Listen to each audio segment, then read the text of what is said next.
hold it. Yeah. We gotta drop it. I gotta move my hand. Okay. Touchdown. Alright, so she's gradually heating up. I'll show you guys right now. It's working awesome. What's going on, boys? Welcome back to episode 3. I apologize for not posting in a while, but I had to wait on parts, so there wasn't really much content. I got my cylinder head built by Head Games. I'll talk about that shortly.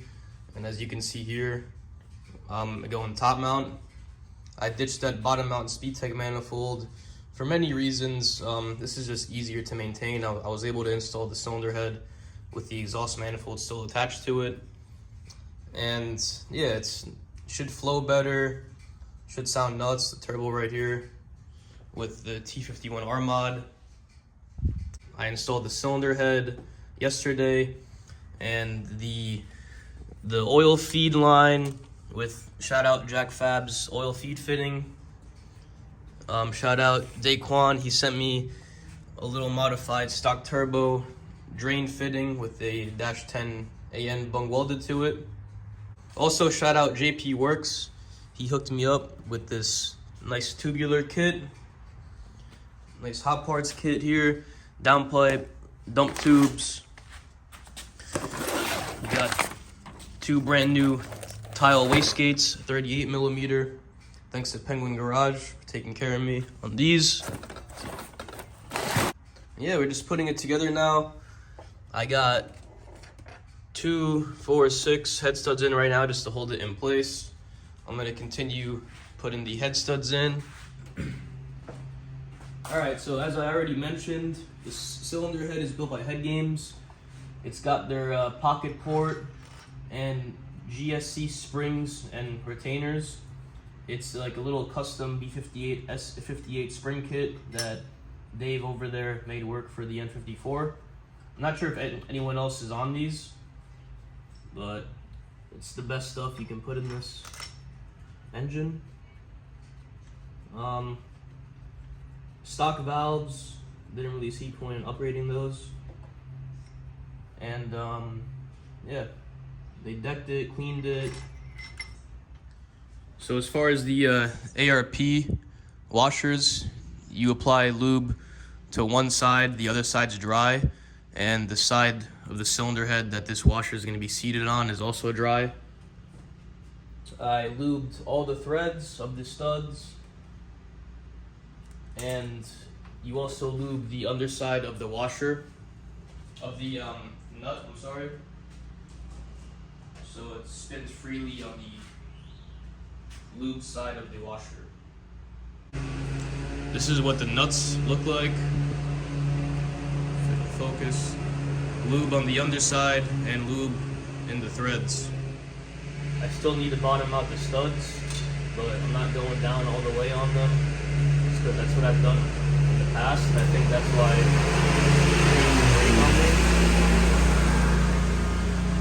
or the background noise. Alright, first torque sequence, 30 foot-pounds.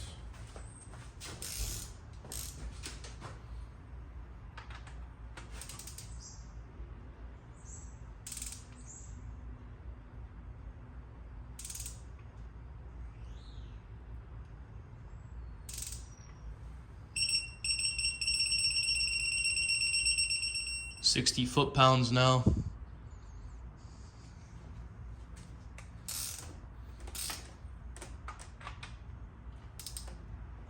She's slipping a little bit.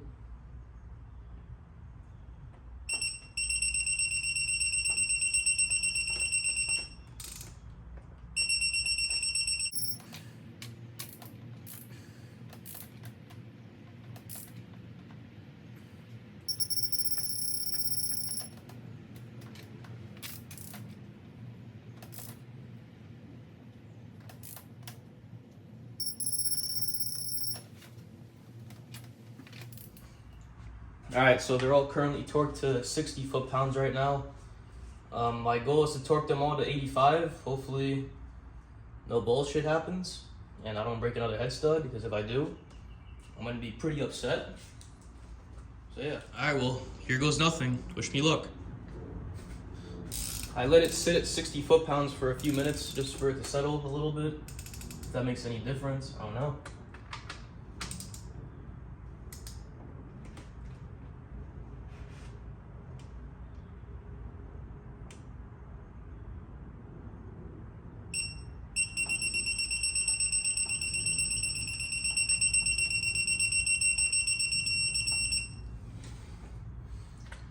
That's one.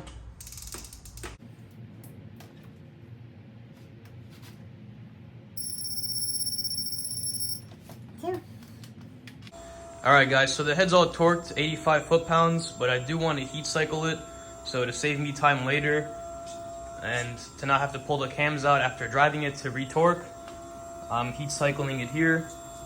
Basically, I just got a little Coleman portable stove, heating up the coolant to about 170, so we got some more to go here. Basically, I just got a little fuel pump in there. This is the feed that's feeding the coolant to the block. Right there. It's feeding it. Boom. To the side of the block. I blocked off the oil filter housing right there, so no coolant comes out of there. This usually goes to the radiator right there, so it's blocked off. And the return for the coolant to go back in the pots right there, it's just like I believe it's a 1.5 or 1 inch line, 1 inch hose going back here and returning to the pot, as you can see there. So yeah, we just gotta wait till this coolant reaches about 170, and then I'm gonna wait for it to cool down and then retorque it. Alright, so she's gradually heating up. I'll show you guys right now. It's working awesome. 88 degrees on the cylinder head, 89. It's gonna turn 90 soon. Yeah. Trying to get to like 170, I guess. That's what the car usually runs at. And turn the flame off, cycle it a little bit more until it drops in temp, and give her a little retorque. Alright guys, I just turned the heat off. She was cycling around 130 degrees. She cooled down a little bit. That should be good enough though. And then tomorrow I'm gonna let it cool down. I'm gonna turn the pump off eventually. And then once it's all cooled down, I'm gonna retorque and then finish putting everything together. Alright boys, so it is day 2. I heat cycled the block.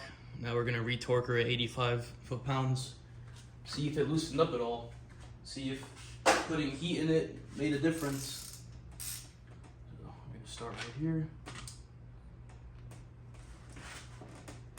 Oh yeah.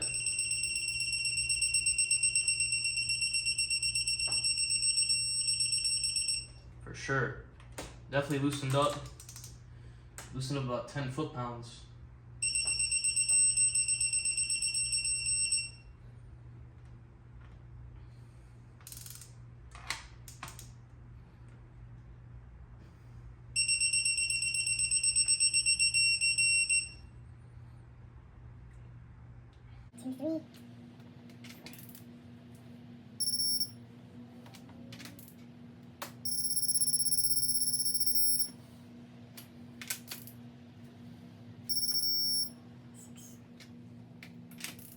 Alright boys, little update. Kind of just been working here.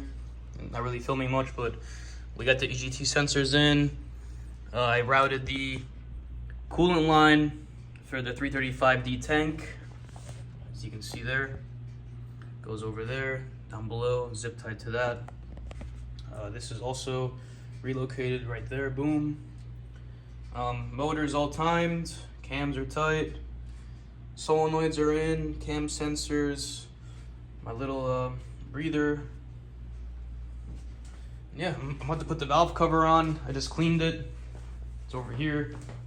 And then I gotta put the wastegate springs in.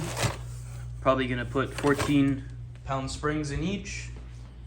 Route the vacuum lines. And probably put the turbo on. And yeah, stay tuned. Alright, about to put the valve cover on. I hate tightening this valve cover because you have to go over every single bolt multiple times because it loosens up when you tighten one corner or the other. Let's see here.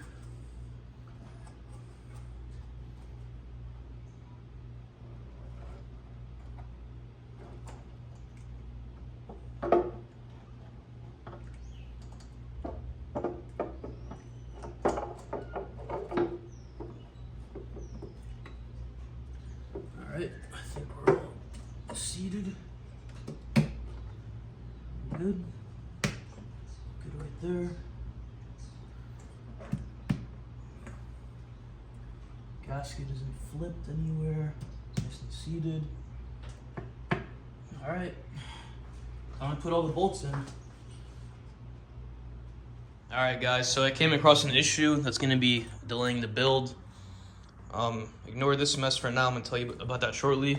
But this is the front wastegate dump tube in the car. It's gonna sit about like that. So it goes in there, boom, like that to the front gate.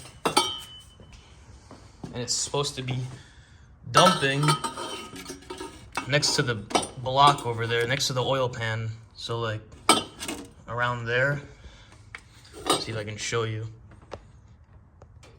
Got this flashlight. Basically, there's an opening next to the oil pan down there. You can see it's just down there where my finger is. And when I was first test fitting this dump tube, it didn't want to turn into that opening. Like, it was hitting the engine mount and everything. So I was like, I saw how tight clearance was here next to the exhaust manifold and the frame rail. I was like, yo, it's definitely hitting that. Being an idiot, I just torched it up, heated it up. And now, when I test fitted it, I realized that it was never hitting the frame rail. It was actually hitting the water pipe that goes on the side of the block about like this. And realized that this tube was hitting this part here. So now what I'm getting made is another custom water pipe that's going to be hugging the block more. So instead of sticking out far, it's going to be hugging the block more. So then I won't have a clearance issue here. So yeah, now I need a new dump tube made because the flange is warped.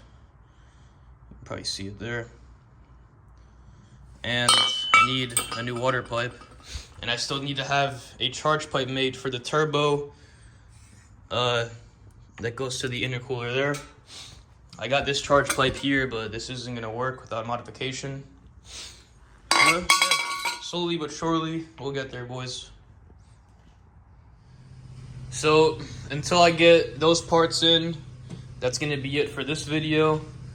Appreciate you guys for watching. Make sure you drop a like, subscribe, and see you on the next episode. Peace.